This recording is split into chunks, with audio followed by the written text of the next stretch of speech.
안녕하십니까. 하늘비전교회 정원호 목사입니다. 오늘 말씀 제목은 예수 그리스도.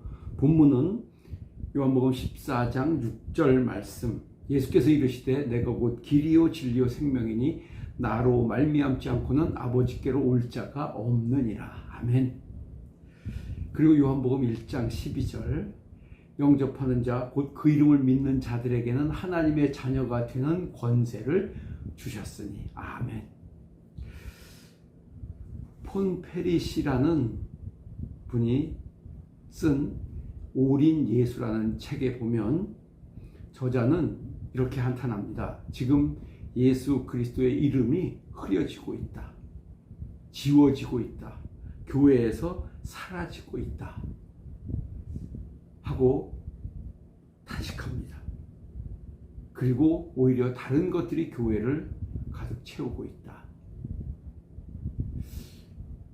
결론적으로는 모든 것의 중심은 예수 그리스도시다 라는 것입니다. 기독교의 출발점이라고 할 수 있는 1세기 초대교회 부흥의 그 역사의 현장을 사도행전은 이렇게 기록하고 있습니다.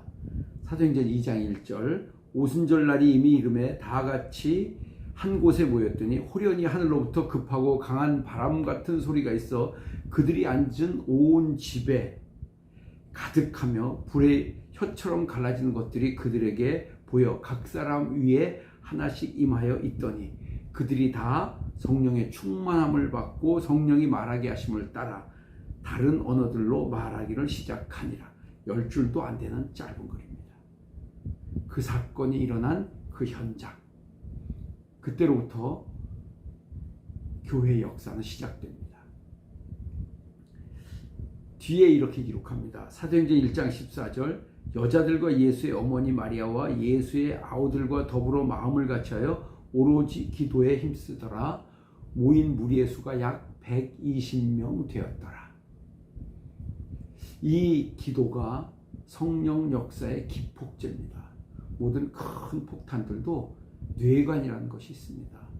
그런데 그 뇌관이 없으면 터지지 않는데 그 뇌관은 작지만 그게 터지면 큰 폭발이 일어나죠.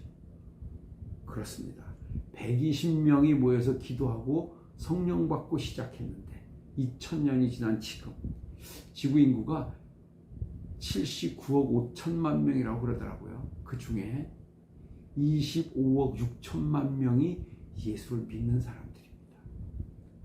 어떻게 이런 일이 가능합니까? 성령의 역사가 그 중심에 있음을 말씀하고 있습니다. 그건 사람이 만들어낸 게 아니고요. 그 성령은 예수님께서 십자가를 지시기 전부터 제자들에게 약속하신 것입니다. 요한복음 14장 16절에서 내가 아버지께 구하겠으니 그가 또 다른 보혜사를 너희에게 영원토록 함께 있게 하리라. 아멘. 성령을 보내주셔서 영원히 함께 있게 하신다고 약속했습니다. 그리고 요한복음 15장 26절에는 내가 아버지께로부터 너희에게 보낼 보혜사 곧 아버지께로부터 나오시는 진리의 성령이 오실 때에 그가 나를 증언하실 것이다 라고 했습니다. 맞습니다. 성령은 예수가 그리스도이심을 증명합니다. 증거합니다. 마가다락방에서 성령 충만 받은 저는 성령의 불이라고 말하고 싶습니다. 그들이 나가서 예수 그리스도를 증거합니다. 예수가 그리스도십니다. 그것은 유대인들에게는 큰 저항에 부딪히는 말입니다. 어떤 일이 벌어질지 제자들도 알고 있었습니다. 그러나 성령의 불이 임하니까 담대해져서 돌을 맞을 각오하고 나가서 그 말씀을 선포했습니다. 놀라운 일이죠. 상대방이 받아들이지 않을 것을 오히려 저항을 받아서 어떻게 될지 모르는 것을 알면서도 나아가서 전할 수 있게 한 것이 성령의 불의 능력인 것입니다. 사도행전에 이런 기록도 있습니다. 사도행전 19장 1절 아볼로가 고린도에 있을 때 바울이 윗지방으로 다녀 에베소에 와서 어떤 제자들을 만나 이르되 너희가 믿을 때 성령을 받았느냐? 이르되 아니라 우리는 성령이 계심도 듣지 못하였느니라. 예수를 믿었는데 성령에 대해서 모르고 있는 거예요. 교회가 세워져서 많은 사람들이 예수를 믿고 있는데 성령에 대해서 모르는 거예요. 이게 가능합니다. 여러분은 어떠십니까? 예수를 믿는데 성령 받으셨습니까? 사도행전 19장 5절에 그들이 듣고 주 예수의 이름으로 침례를 받으니 바울이 그들에게 안수함에 성령이 그들에게 임하심으로 방언도 하고 예언도 했다. 모두 12사람쯤 되었다. 에베소 교회는 예수 믿고 성령 받은 12사람이 시작해서 에베소가 큰 교회로 소아시아 지역을 흔들 수 있는 그런 복음의 진원지가 됐습니다. 오직 예수를 믿는 예수가 그리스도이심이 선포되어지는 곳에 성령이 역사하지요. 예수님은 유일한 구원자입니다. 유일한 구원자입니다.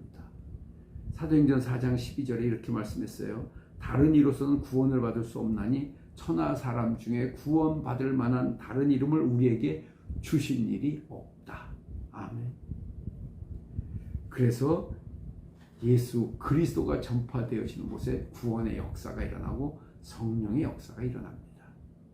예수가 그리스도이신 것, 그 사이에는 두 가지 사실이 있습니다. 하나는 예수님의 십자가입니다.